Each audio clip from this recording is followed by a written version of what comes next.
ಶೇಖರಣೆ ಮಾಡಿಟ್ಟಿದ್ದ ನಿರುಪಯುಕ್ತ ವಸ್ತುಗಳಿಗೆ ಆಕಸ್ಮಿಕ ಬೆಂಕಿ ತಗುಲಿದೆ. ನೆಲಮಂಗಲದ ದಾಬಸ್ಪೇಟೆ ಕೈಗಾರಿಕಾ ಪ್ರದೇಶದಲ್ಲಿ ನಡೆದಿರುವಂತಹ ಘಟನೆ ಇದು. ಬೆಂಗಳೂರು ಗ್ರಾಮಾಂತರ ಜಿಲ್ಲೆ ನೆಲಮಂಗಲ ತಾಲೂಕಿನ ದಾಬಸ್ಪೇಟೆಯಲ್ಲಿ ಬೆಂಕಿ ಅವಘಡ ಸಂಭವಿಸಿದೆ. ಈ ಪರಿಸರ ಕಂಪನಿಗೆ ಸೇರಿರುವಂತಹ ನಿರುಪಯುಕ್ತ ಎಲೆಕ್ಟ್ರಾನಿಕ್ ವಸ್ತುಗಳಿಗೆ ಬೆಂಕಿ ತಗುಲಿದೆ. 2 ಅಗ್ನಿಶಾಮಕ ವಾಹನಗಳಿಂದ ಬೆಂಕಿ ನಂದಿಸುವಂತಹ ಕಾರ್ಯಾಚರಣೆ ನಡೆಸಲಾಗಿದೆ. ದಾಬಸ್ಪೇಟೆ ಪೊಲೀಸ್ ಠಾಣಾ ವ್ಯಾಪ್ತಿಯಲ್ಲಿ ನಡೆದಿರುವಂತಹ ಘಟನೆ. ಶೇಖರಣೆ ಮಾಡಿಟ್ಟಿದ್ದಂತಹ ನಿರುಪಯುಕ್ತ ವಸ್ತುಗಳಿಗೆ ಆಕಸ್ಮಿಕ ಬೆಂಕಿ ತಗುಲಿದೆ. ನಾವು ನೋಡ್ತಾ ಇದ್ದೇವೆ ದೃಶ್ಯಾವಳಿಗಳಲ್ಲಿ ದೊಡ್ಡ ಪ್ರಮಾಣದಲ್ಲಿ ಬೆಂಕಿ ಆವರಿಸಿದೆ. 2 ಅಗ್ನಿಶಾಮಕ ದಳದಿಂದ ಕಾರ್ಯಾಚರಣೆಯನ್ನು ನಡೆಸಲಾಗ್ತಾ ಇದೆ. ದೊಡ್ಡ ಪ್ರಮಾಣದಲ್ಲಿ ಬೆಂಕಿ ಆವರಿಸಿರೋದ್ರಿಂದ ಹರಸಾಹಸ ಪಡಬೇಕಾಗಿರುವಂತಹ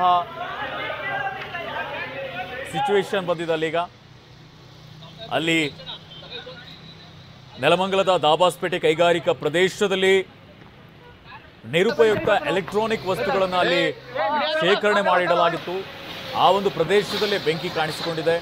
ಇನ್ನೊಂದು ಕಡೆಯಲ್ಲಿ ಜೆಸಿಬಿಯನ್ನು ಕೂಡ ಬಳಸಿ ಅಲ್ಲಿ ಮತ್ತೆ ಸುತ್ತ ಇರುವಂತಹ ವಸ್ತುಗಳಿಗೂ ಕೂಡ ಬೆಂಕಿ ತಗುಲುವಂತಹ ಸಾಧ್ಯತೆ ಇದೆ. ಅಲ್ಲಿಂದ ತೆರವು ಮಾಡುವಂತಹ ಕೆಲಸವನ್ನು ಕೂಡ ಮಾಡಲಾಗ್ತಾ ಇದೆ. ಇನ್ನೊಂದು ಕಡೆಯಲ್ಲಿ ಅಗ್ನಿಶಾಮಕ ದಳದ ಸಿಬ್ಬಂದಿನೂ ಕೂಡ ಹರಸಾಹಸವನ್ನು ಪಡ್ತಾ ಇದ್ದಾರೆ. ಇದು ನೆಲಮಂಗಲದ ದಾಬಸ್ಪೇಟೆ ಕೈಗಾರಿಕಾ ಪ್ರದೇಶದಲ್ಲಿ ನಡೆದಿರುವಂತಹ ಘಟನೆ ಇದು.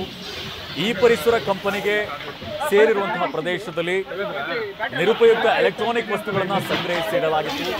ಆ ಒಂದು ಪ್ರದೇಶದಲ್ಲಿ ಬೆಂಕಿ ಕಾಣಿಸಿಕೊಂಡಿದೆ. ಈ ಅಗ್ನಿ ಅವಘಡಕ್ಕೆ ಏನು ಮುಖ್ಯ ಕಾರಣ? ಯಾರಾದರೂ ಗೊತ್ತಿಲ್ಲದೇನೆ ಬೆಂಕಿ ಹಚ್ಚಿದ್ರ ಅಥವಾ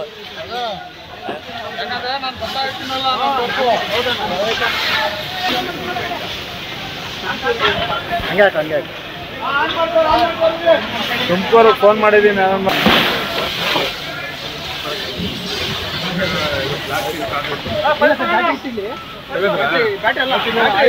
ಅಂತಲ್ಲ ಇಲ್ಲಿ